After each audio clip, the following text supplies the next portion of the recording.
It's that time of year again. We're back. The Mirrorball's back. Strictly's back. Keep dancing.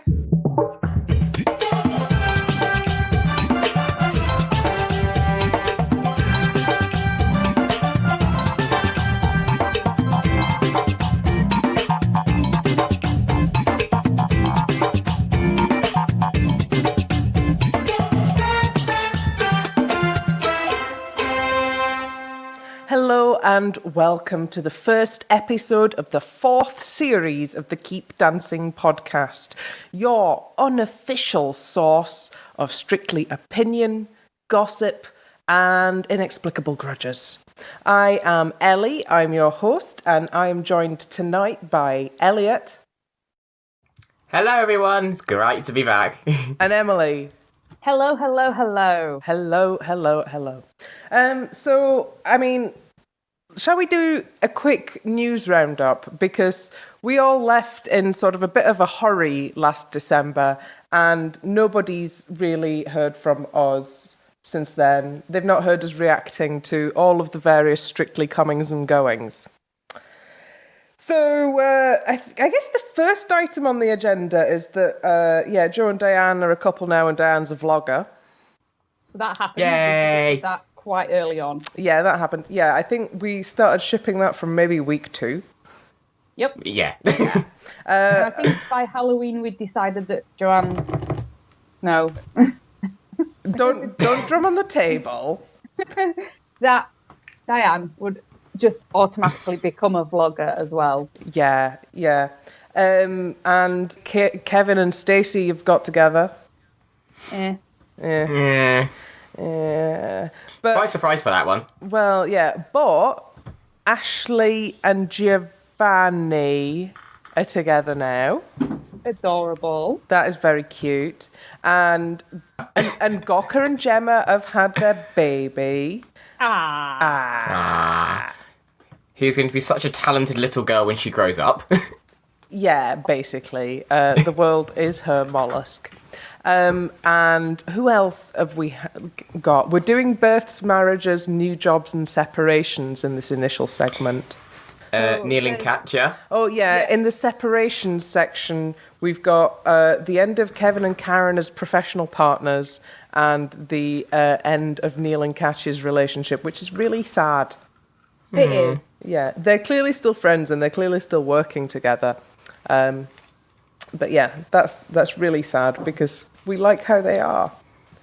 Yeah. And it's sad about Kevin and Karen as professional partners as well because, it looked like that was going to be okay and then it wasn't. Yeah. But let's go to the happy section, which is the new jobs section. People with new jobs include Kevin Clifton, musical star. Yeah. Right, none of us went to see him in Rock of Ages, but I think we all saw far too much anyway. Yeah, I mean... We saw the wig, and that was enough. Well, comparing his Rock of Ages wig with the Goth Kevin pictures that we saw on Strictly the Professionals last night. Well... Joe was in Rocky Horror, giving us her Janet, and she's going away to New York to study musical theatre now. She is. I did see that. Oh, wow. So I did go and see Rocky Horror with Joe in as Janet. Pretty good. she can really sing as well, can't she? She can, yeah. And she sort of did just enough Strictly nods and winks, during the reprise of the Time Warp at the end, she just broke into a perfect jive. Yeah. Of course she did. And Oti choreographed her first theatrical show. She did the choreography for a production of Ain't Misbehavin'. Oh, I missed that. Yes, we should get out to the theatre more. Oh, we should. Other people in the... another person in the Mabuse family's got a new job. Oh, yeah, I heard something about this. So how excited are we for the fabulous Motzi to join the judges' table? Can't wait. Love her already. Yeah. That she just massively outdanced the other judges in that intro show. That was so she knew much it. fun. Oh yeah, she just like that was just a I know what I'm talking about moment to like because she got a lot of flack for being announced because of her relation to Oti, and I was like, this is ridiculous. She's going to be a professional, Also, and so is Oti. you know, they Sisters had do not necessarily give each other an easier time. absolutely not. And also, they did this exact routine on the German Strictly, and it was fine, and nobody was corrupt. It was fine. My question is, if Oti's queen, what does that make Motzi? Because Motzi's actually older than Oti. Also, the Queen. They can share, yeah. I mean, they can have different countries. It's fine. Just queens in different realms. Yeah. Right. Are there any more news updates? Is there anything else that we need to keep track of? Joe Suggs in Waitress now. Oh, As of course, yeah. Oggy, or however you say the actor's the part's name. Yeah, Joe Sugg, as much as we said he would use his Strictly role to get him some traditional media jobs, I was expecting it more to be TV work. I wasn't expecting him to join the list of Strictly to West End transfers. No, and also hasn't Faye been cast in something on the West End? Did I imagine that? Faye, I thought she was doing 9 to 5. I've certainly seen her and Brian Conley in pictures for 9 to 5. Maybe. I think Joe's done the most actually because he's in Waitress. As Miss Hedge in Everybody's Talking About Jamie. Oh, and that was the role that Michelle Visage has just vacated. Yes. Yes. So basically, we can continue to say that there is a serious amount of transfer between the West End and Strictly, and long may it continue. Indeed. Quite. So if that is all the news roundup, we'll shuffle the papers and move on to the meat of the episode.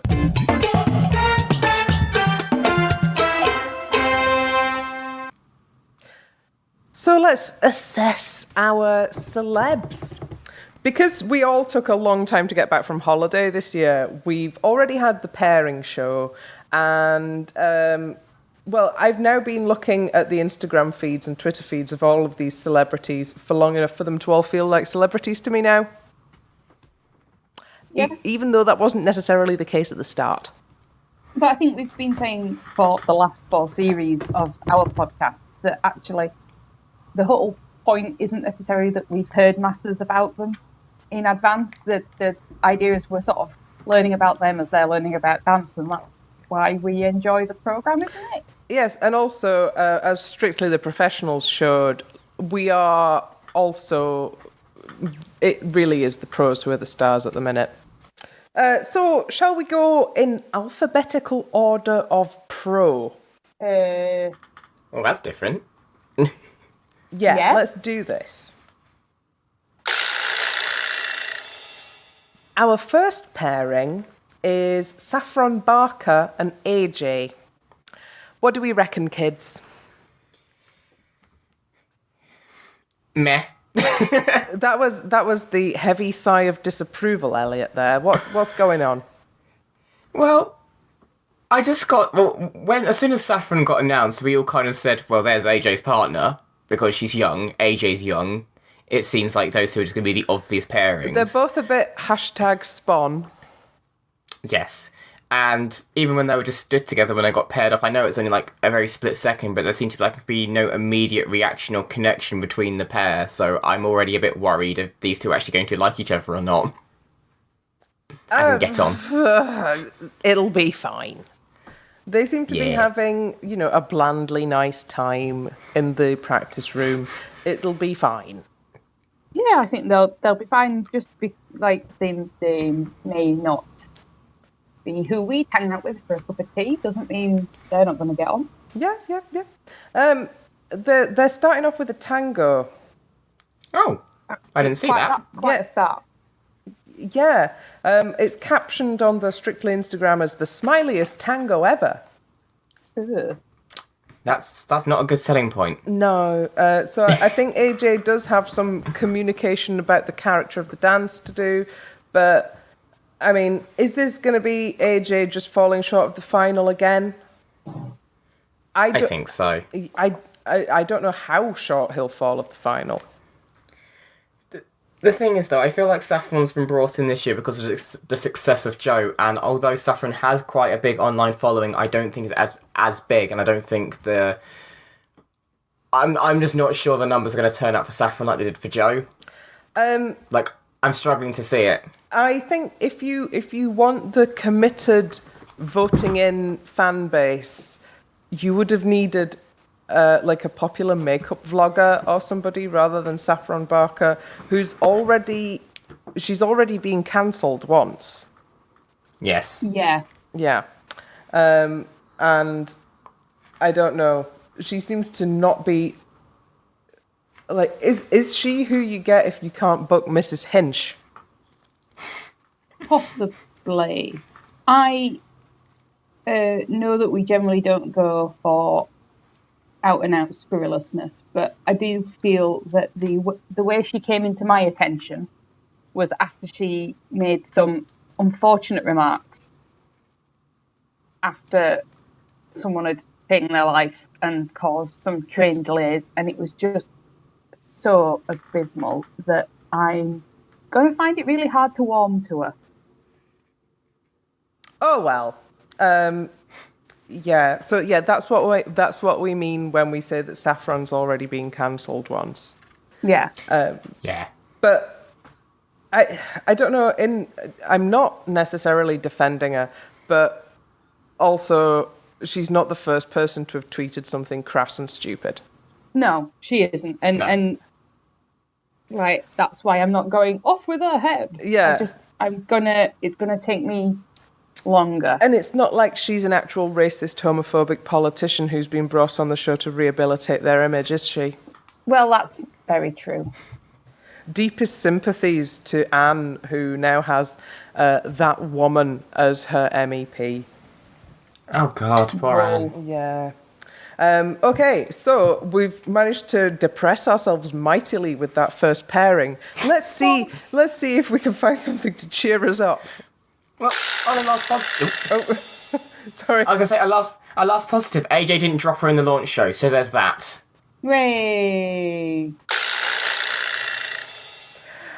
Viscountess Emma is dancing with Aljaz.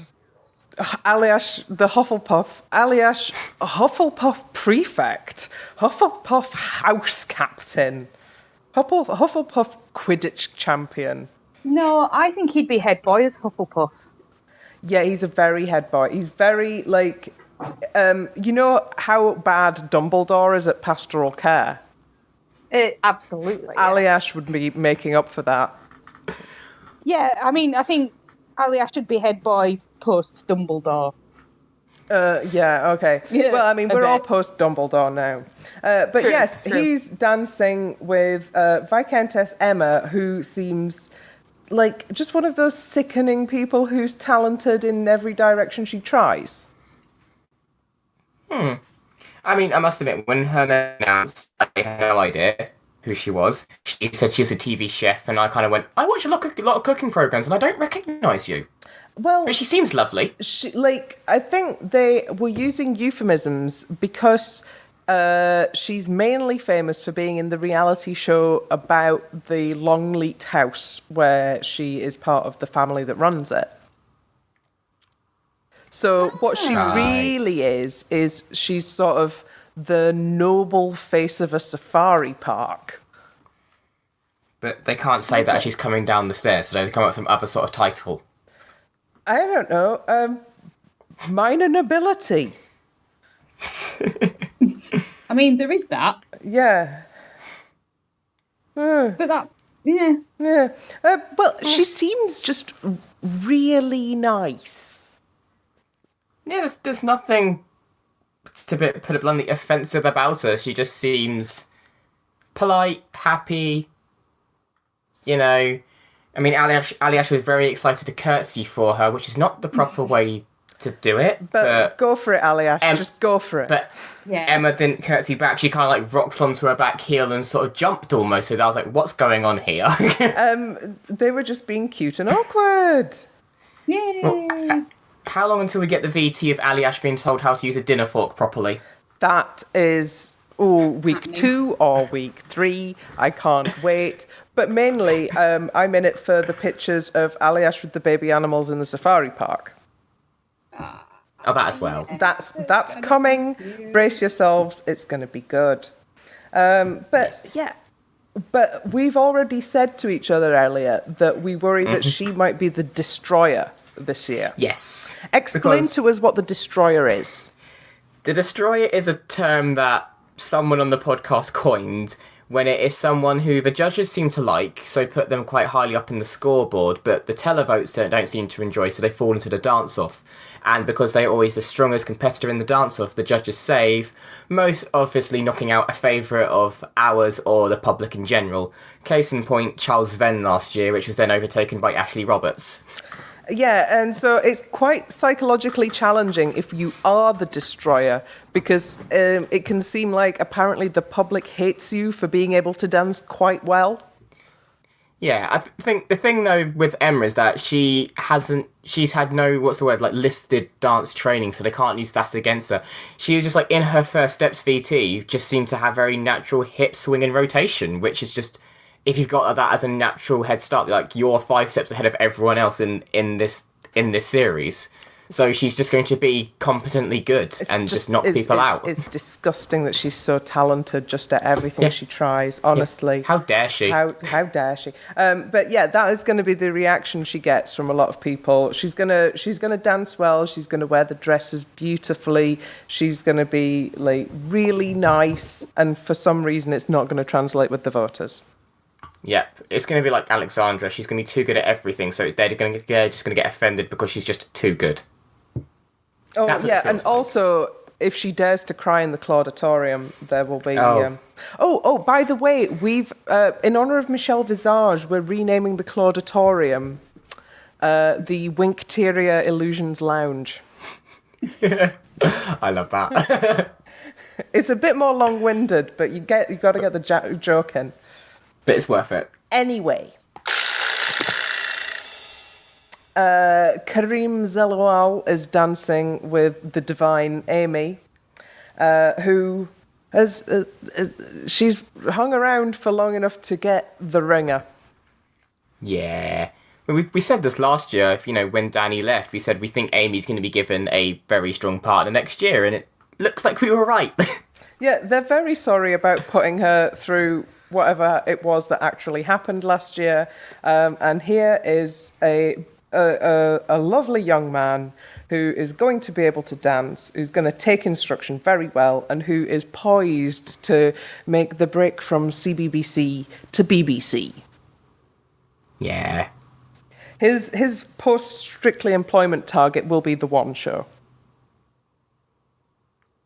Seems like a reasonable trajectory to me. Yeah, or fronting something on BBC Three, something like that. And it's going to be really good to watch him develop because, he's got some movement training before and, he already looks like he is going to be able to pick up the finer points of technique. Like in that cha-cha video, Amy was like really instructing him on putting the pressure into the floor, and he's wearing the proper shoes, which we always like to see. I think he's going to be just fine. Yeah, I'm not worried about him for a long time, to be honest. Yeah, have a nice journey, Karim. We will see you in the final. Emma Barton, through no fault of her own, has been given Anton to dance with.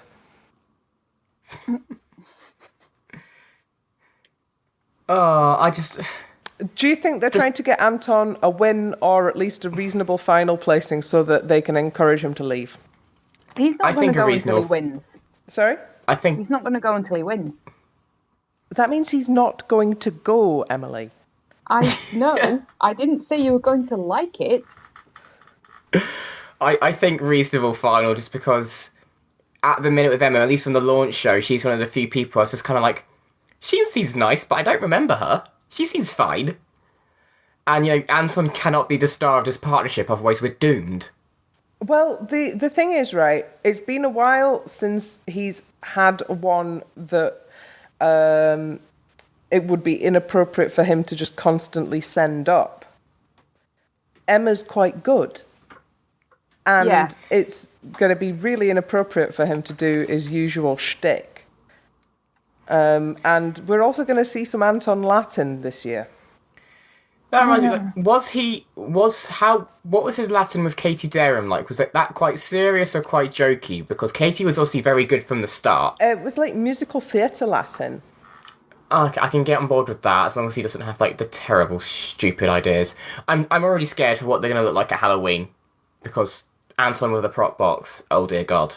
It'll be fine. It'll be fine. It'll be fine. It'll be fine. I just remembered what he did to Susanna Constantine. Yeah. Oh, yeah. Anyway. Poor woman. Least said, the better. Also, like, a lot of people, I am still seeing a lot of this Anton's such a gentleman nonsense. Absolutely not. A gentleman does not talk about ladies in the way that he talks about ladies. A tie and an accent does not make one a gentleman. It was just like his reaction in the results show, like he was just instantly making jabs at his previous partners, and it was all about him again. And I'm just like, Anton, it's not about you, it's about your partner, because, Emma only gets one shot at this. Anton's had about 7 too many. Also, and I'm hoping this is the last. We're in a ballroom and Latin partnership. The guy does have to accept that he's there to make the girl look good. Yeah, that is the job of the gentleman in ballroom. As my teacher says, the woman is the picture, the bloke is the frame. Our job is to make the woman look good. And, that's a skill in and of itself. Yes, like, support is a skill. But yeah, Anton, still here. Hey, Diane is dancing with Dev Griffin. Do you want to hear my first line of notes on Dev from the launch show? Go on. I forgot I wrote this. It's been so long. I went, that smooth bloke who tries hitting on your mate in the club, you need to try and save. Oh, mate. Like, well, he felt like he was trying too hard in the launch show. I'm just like, just stop, please. Well, like, he's a fun guy. Diane is fun, but also her diary is quite full. So I think this will probably work out fine. I mean, that's damning criticism, Elle. What? Diane's diary's quite full. Yeah, so this will work out fine. Well, Diane has got her own show with Joe in the new year, so unless she's doing the tour. Yeah, so because you're in a time to do the tour, and then like 2 weeks off from that, go into her own tour with Joe. So yeah, well, Diane is doing really well, but good luck, Dev. Good luck. Yeah. I still want to know how she keeps her hair so red all the time. I still need to know her secret. All the time. Yeah, she's just constantly dyeing it. I dread to think what Joe Suggs' bathroom looks like then. Just permanent red hair dye across the wall. Horror show, honestly. I'm on the pink dye every sort of 2 weeks, 10 days, and it's fine. You just get good at it. Anyway. The glamorous, the legendary Glamazon Michelle Visage is dancing with Giovanni. I mean, so happy about this. Brilliant. I love it. I've seen some concern that Michelle is doing Strictly at the same time as RuPaul's Drag Race is on, but I don't think people realise that Drag Race is a pre-record, and she basically, it's all done now. I think there might be a live final, I don't really know, but she's basically footloose and fancy-free for quarter 4. Well, hey. Yeah. Although she has been doing some red-eye flights backwards and forwards across the Atlantic to go to DragCon and things like that. If you aren't familiar with RuPaul's Drag Race, what would you say that Michelle Visage's job description is? She she is very much like the Arlene Phillips of Drag Race. Like, she's there to be honest, direct, but she's also quite a motherly figure. She's very blunt, but it's also to build character and to make them realise either you're trying too hard, or you don't need to do this, or this, and this. She basically breaks them down to build them back up, effectively. And a lot of the drag queens that go on there do say, I'm scared of Michelle Visage. I'm terrified. She's sat right there, because she just gives you a look, and you know everything because it's on her face. So she's used to the mechanics of reality TV judging. Yes. Do you think sparks are going to fly with her and Craig? I think it's all going to be a bit panto. I think they're going to it's going to be like Craig and Judge Rinder, isn't it? Where like you're going to feel like, how much of this is real? Yeah. The other lovely thing about Michelle Visage is that she's a massive Anglophile. Yes. She spent quite a lot of time over here. She loves the UK, and she's doing Strictly instead of Dancing with the Stars because it's the more pure format. I did love that quote. Yes, she is a classy lassie, Michelle Visage, and Gio, I think, is the right partner for her. I sort of wanted her with Johannes because Johannes is a Drag Race fan, but I think maybe it would have been too much for Johannes. I don't think they would have got anything done. I think Johannes would have just been like flapping and too excited. But I think Michelle, like, when she got announced, like, so much of the cast, like OT, Jeanette, and all, they lost their minds as well as just fans. Yeah. So it shows she's quite impactful. And if she's good, she could go really far. Because, Giovanni, normally does, has been given the likes of Debbie, and, he works wonders of his partners. So I'm really excited about this pairing. I am expecting them to, like, do a Viennese in a pizzeria to That's Amore, though. Just because they both got their Italian heritage. Yeah, they're just going to go for it. And I'm really excited for Michelle Visage because this is like the first big job she's had since she had her implants out, and like she's not got her back pain anymore. She's going to have a great time. It's going to be one of those, how Strictly likes a slightly older lady really feeling herself. Oh, yeah. Yeah. This is going to be that. I'm glad. I hope that the lovely, lovely people in DSI and the makeup room are going to enjoy working with her. Well, already her launch show dress. Pretty fab. Yeah, pretty fab, yeah. She won't wear green, though. She's made it very clear she doesn't like green, so we won't see her in green. I'm sure they can work around that. Of course. At some point, if you get all the way to the final, you got to wear green. Have you? Is there a tab on your spreadsheet for that? Not this year. Well, I don't have that spreadsheet. That's a spreadsheet at DSI. DSI maintain that one. All right. The tabs on the spreadsheet are casting, jokes, progress, dance card, score graph, views. I think maybe we should tweet DSI and ask about whether or not... How we keep track of... who's won what colours and when. Who's won what colours and what. Well, anyway, we're all tremendously excited about Michelle Visage and the lovely Gio. Will Bailey is dancing with Jeanette. Now, had you guys heard of Will before? Nope. I had not. So, I was watching a lot of the last leg during the last Paralympics, and he was one of the breakout stars. Actually.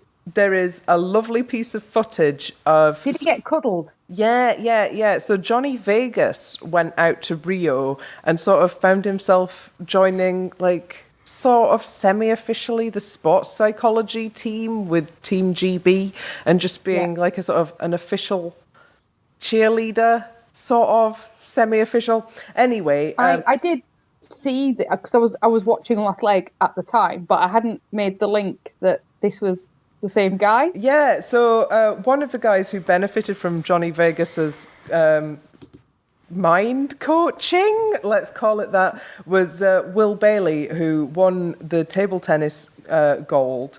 He's got a musculoskeletal condition. He's a cancer survivor. And I think in terms of the people that we've had on Strictly, the people with different abilities. His seems to be the least compatible with the rigours of Latin and ballroom. Yeah, I'm just reading And about he's dancing with Jeanette. the fact that it really affects his feet. Yeah, his feet and his hands, it looks like a sort of an arthritis type thing going on, and he's got sort of joint and connective tissue problems. And so that is going to be a huge challenge for him to overcome. But, you know, he's a challenge overcomer. Oh, Yeah. I think he's marvellous. Yeah. And he's I love also him. so charismatic as well. When they had him actually on the last leg, he just a TV natural. He's just really adorable. I really warmed to him in the launch show. He just seemed really sweet, up for it, ready to like give anything a go. And like that's the right attitude to have when you're coming down the stairs and whatnot. You know, Absolutely. throw on the sparkle and give it a go. And according to the tabloids, one for the ladies. Fair enough. Yeah. Moving swiftly on. Any more on the dance front? I think it's going to be a challenge for Jeanette because you said it affects his feet. Jeanette likes to be quite frantic, so if he can't do all that, it's going to be very interesting to see Jeanette in a more calm setting. Yeah, well, we'll see. Well, I mean, she's... I'm intrigued. Yeah, we'll see. I think it's really like I'm hoping that Jeanette will approach it as well as AJ did at times with Lauren Steadman last year. Yeah, I think, like, these are all pros and these are all people who have taught before. And so just seeing how they make adaptations is always really interesting. Yeah.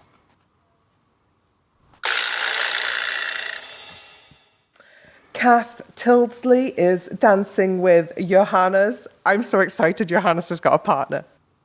Yeah. Well, all series we were just last year wasn't Johannes great? Who are we watching again? So at least now he's going to be front and centre with his own dance. Yes, absolutely. And his first partner on Strictly is the lovely, tall, camp, northern Kath Tildesley. All our favourite thing. Yes. I'll admit, when I first, I didn't recognise her name, but I was like, oh, she's from Corrie or Emmerdale, so that's going to bode well. And then obviously, in the launch show, I was a bit like, she seems okay, again, nothing special. In that first training video, though, I fell in love with her. Like, the fact she said Vietnamese whilst instead of Viennese just had me howling.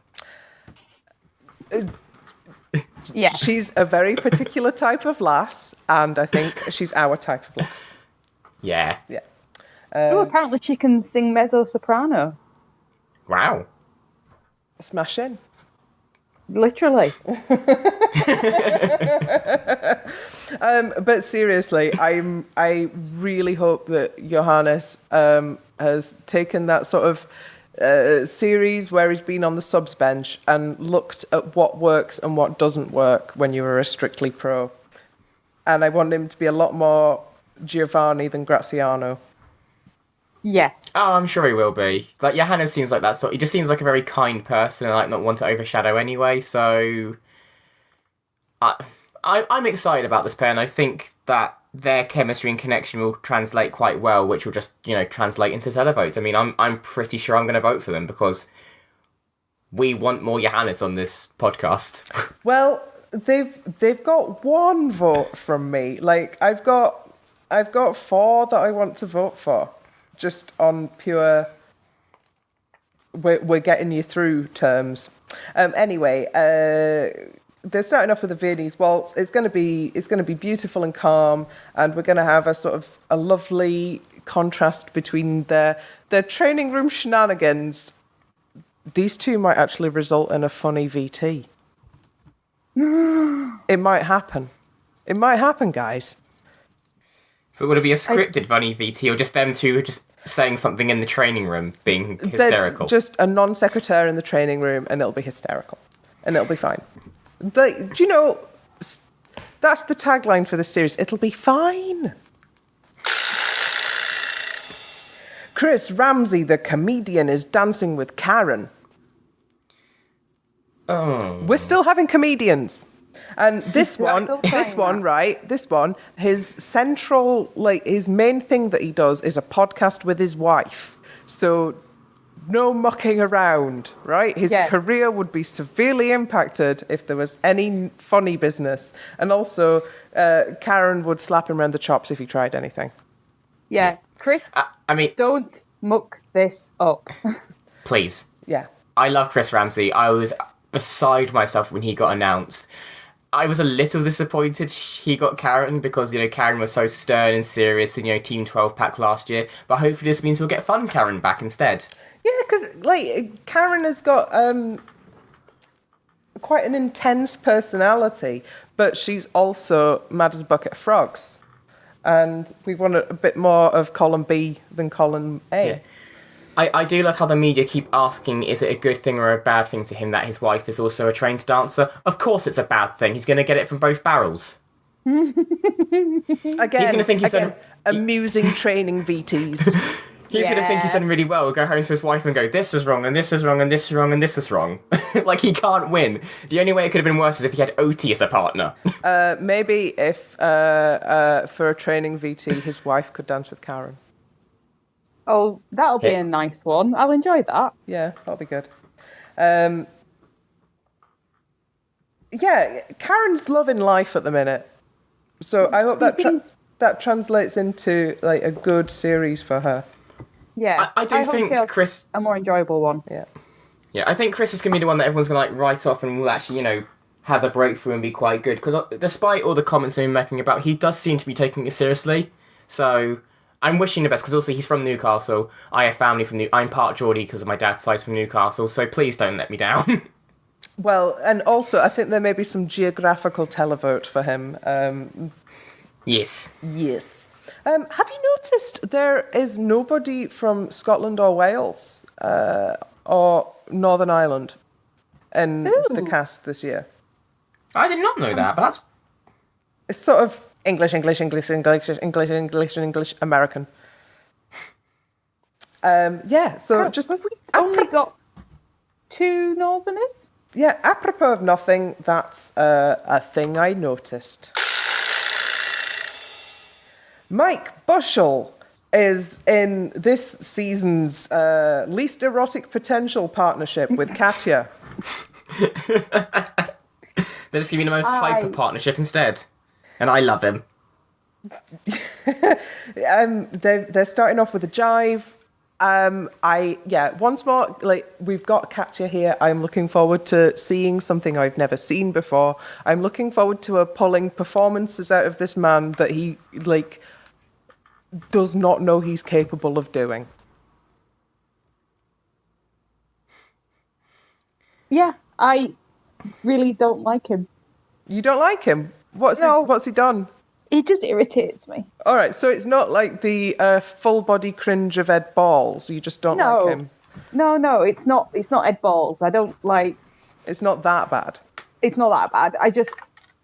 He's so morning television. I have no opinion of him because I don't watch morning television, but I understand he's basically entirely dignity free and up for anything. Yeah. In a bad way? I don't know why it rubs me up the wrong way, but it does. All right. I mean, once you fall into a pool on national TV in front of the British swimming team, there's not much further you can go. Yeah. Well, anyway, like, maybe they'll be around till Halloween, maybe they won't, but Katya will pull something out of the bag and we will all lose our minds. Annika Rice, the Annika Rice, the legendary Annika Rice is dancing with bloody Kevin.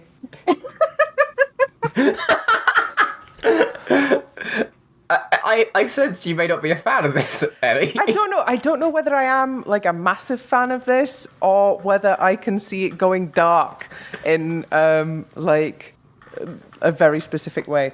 The other thing is that Kevin is the same age as me and he will have had some really formative thoughts about Annika Rice, so I don't know how this is going to go. I just want him to concentrate on helping Annika rather than worrying about other things, because I don't think what he's doing is productive. What is it that he's doing, Emily? he's taken to replying to everybody's tweets on Twitter about Strictly, and it's really unnecessary. It's really tiring, even just reading them. I understand his desire to defend something he clearly really loves, but part of the bargain struck between fans of something and the people that make that thing is that fans quite often are that step away and see it differently and may feel differently about certain elements, and it's okay.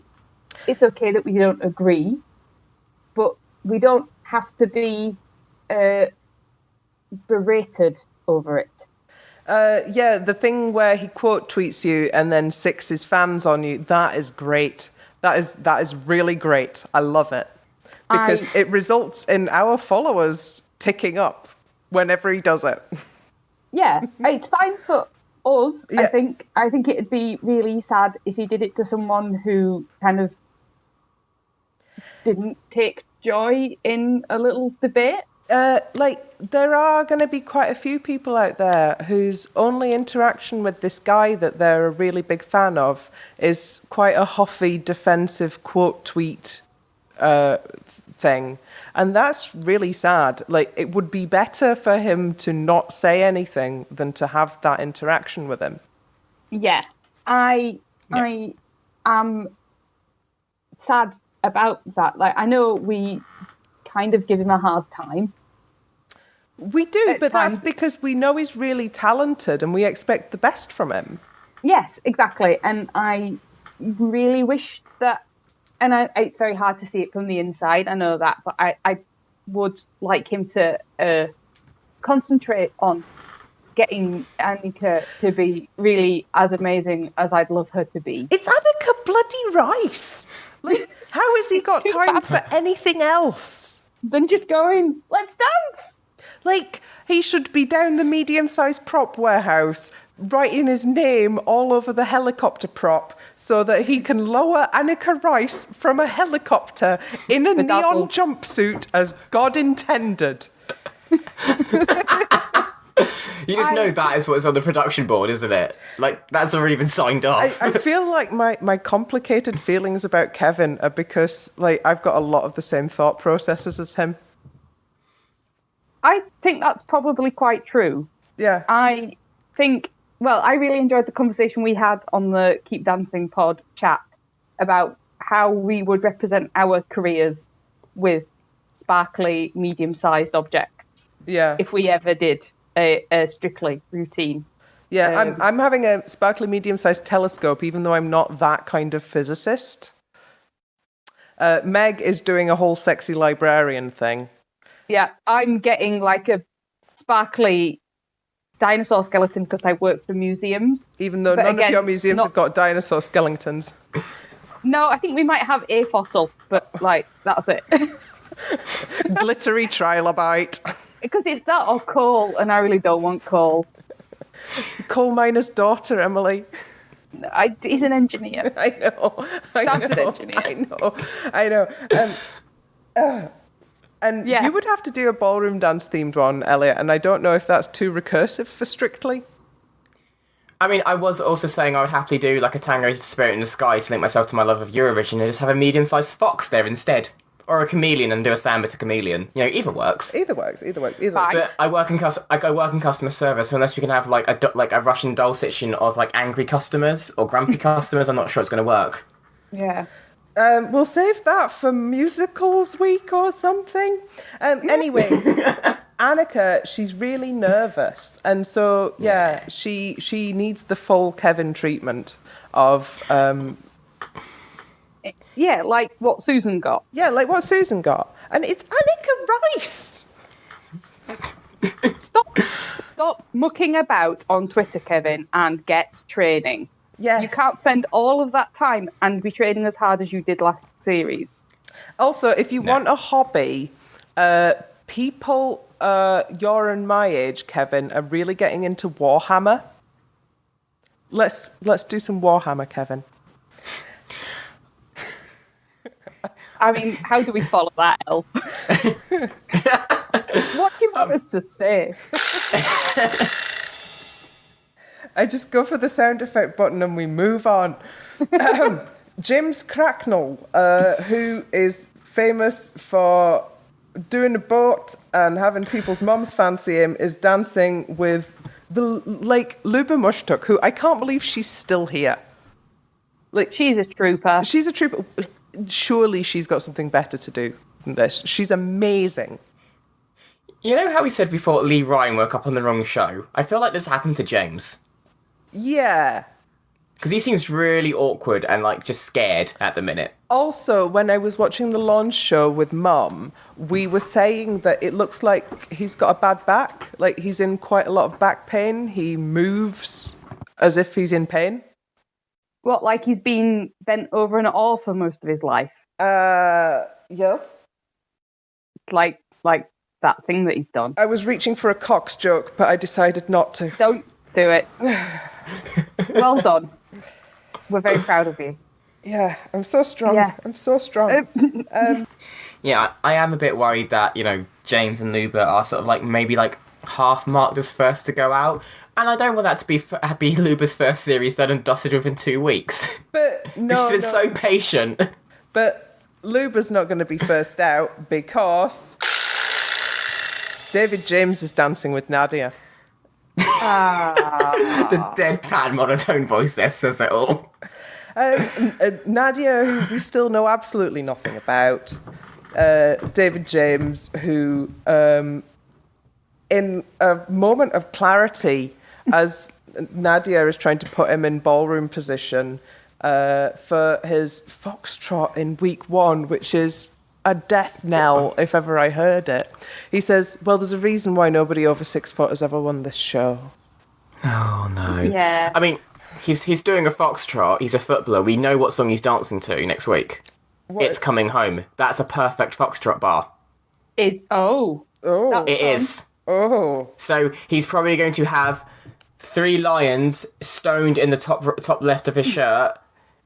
There's going to be a glittery football somewhere. Either Nard is going to be dressed up like a keeper or something, or God knows what, but I just sense it's just going to be a really tacky foxtrot because obviously It's Coming Home was the soundtrack of the summer last year to the point where I just wanted it to stop. I was happy England were doing well, but at the same time, make it stop. Well, I mean, I live in Scotland and it wasn't. No. But down here it absolutely was, and people started wasting some probably very expensive pints, which I don't approve of. Never get excited about anything. Not with football. No. It's always going to come back and bite you, unless you're... Football's a cruel game. It's about pain. It's about suffering. It's one of the reasons I can never understand people being really into Man City. I watched a game they were playing, and the fans didn't even react when they scored because they're just so used to it. Yeah, but they got beat by Norwich last night, so everybody gets a slice of suffering pie. Yeah, it's just Barnsley gets really big slices. Yeah, As the Newcastle, my team. Anyway, we're not we're not a football podcast. We're multifaceted human beings. Yes, well. But yeah, as we were talking about football, Alex Scott, we have our lioness. Yay! And she's dancing with Neil. I'm so excited about this. I think this is my favourite pairing. I think it's going to be very fun. Yeah, if she's any good at all. If she's any good at all in the final. I think she's going to be fine. She's going to be fine. It's going to be fine. I'm just glad we did get a lioness because there was about a week of us just sulking in the Keep Dancing podcast chat about not having a lioness yet. Yeah. Every day, that's all we wanted. Give us a lioness. The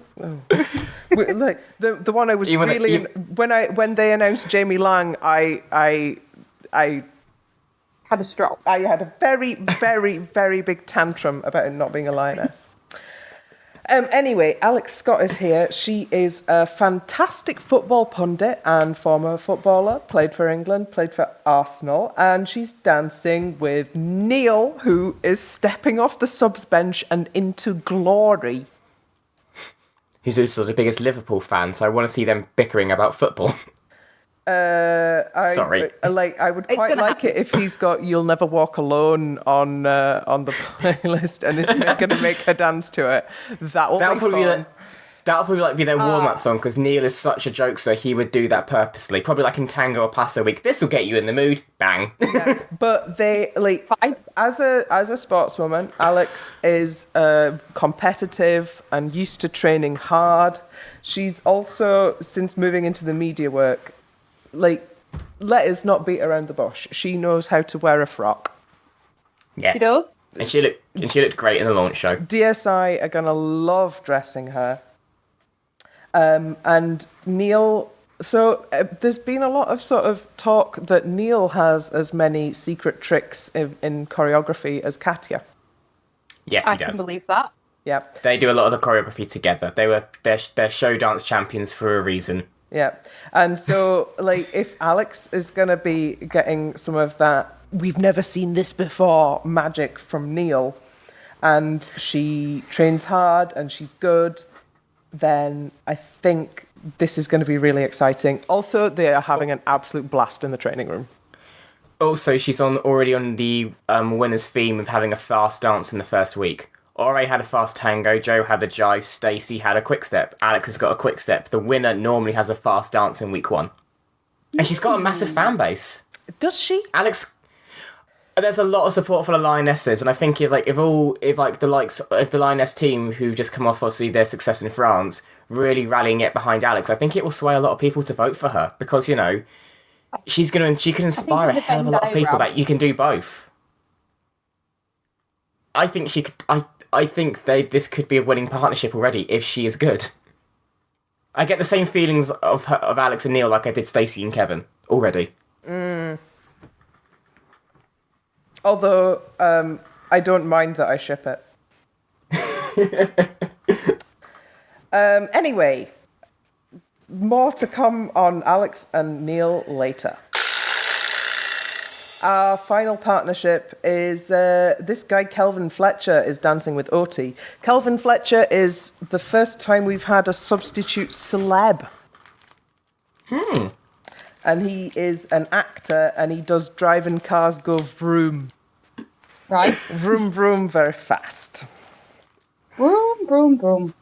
I mean, as much as I wanted to see Jamie Lang, get absolutely butchered by Oti and come down in week 1 on a giant McVitie's biscuit, Dunked into a glittery cup of tea. yes. Mind you, he's posh, he probably doesn't dunk. You might have a dunking spoon. Oh, that is perverted.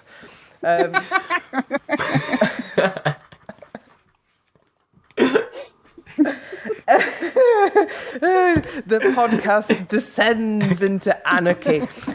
It's week 1 and we've already hit this point. Yeah, Oti, did you like the bit in the Strictly the Professionals where Oti talks about her modus operandi for gauging the potential of new meat? No. Yes. I also loved how she gets excited when she has a competitive partner. Well, yeah, she's so competitive. Yeah, I mean, it's not what she wanted. I guess we'll see what happens. Yeah, but also I just love how she goes around the room and asks all the celebrities, "Are you scared of me?" Not nearly scared enough. I just love her. I hope, because obviously he wasn't in the launch show. We know zero about this bloke, so he's kind of at a slight disadvantage because. Yeah, but he's also. I know nothing about him because he's got Oti. Joe. And that is his blessing and also his punishment. So that is our Strictly 15 for this year. It's going to be a fun old series, and if I'm this hysterical just for the launch show, God knows what it'll be like by the time we get to Halloween. It seems a very open season. I mean, it always looks huge when you look at the expanse of the series. Yeah, when I look at this my point. empty jokes spreadsheet and have to try and write jokes about James Cracknell. Yeah. Yeah. You'll be fine. I'll be fine. Oh, it's strictly 2019. It'll be fine. So that was our brief canter through the runners and riders and the 17th series of Strictly. And Wow. I guess we'll see you when the dancing starts for real. Woo! Thank you for Not long. spending the evening talking Strictly with me, Elliot. Anytime. And thank you, Emily. Thank you, Ellie and Elliot. This has been the Keep Dancing podcast. And all that remains is for you to keep dancing.